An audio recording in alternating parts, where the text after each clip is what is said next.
সরকারি নিয়োগের ক্ষেত্রে নিয়োগ সংস্থা জেআরবিটির পরিকাঠামোগত দুর্বলতা দূর করতে শীঘ্রই পদক্ষেপ নিচ্ছে রাজ্য সরকার।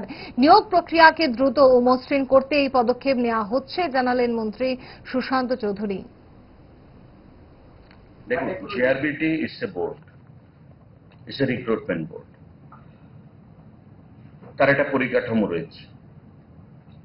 জেআরবিটি আপনি সঠিক বলেছেন, এবং এই বিষয় নিয়ে আমাদের ক্যাবিনেটে মাননীয় মুখ্যমন্ত্রী পৌরোহিত্যে, মুখ্য সচিবের উপস্থিতিতে, মন্ত্রীদের উপস্থিতিতে আমাদের আলোচনা হয়েছে জেআরবিটিকে আরো স্ট্রেংথেন করার জন্য, এবং সরকার জেআরবিটিকে আরো স্ট্রেংথেন করবে আগামী দিনে, যাতে যেই প্রসেসটা শুরু হয়েছে সেটা সময়ে বা সময়ের আগে যেন সম্পন্ন করা যায়।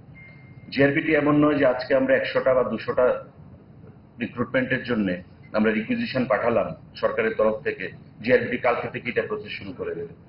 জেআরবিটি একসঙ্গে 2, 4, 5,000 যখন অ্যাকুমুলেশন হবে, একসঙ্গে তাদের কাছে জমা পড়বে রিকুইজিশন, তখন জেআরবিটি রিক্রুটমেন্টের জন্য অ্যাডভার্টাইজমেন্ট করবে।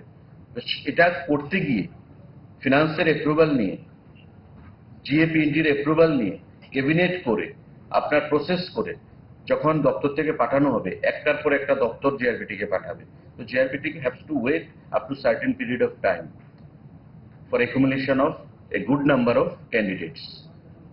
তারপর তারা অ্যাডভার্টাইজমেন্টে যাবে। 100, 200, 300, 400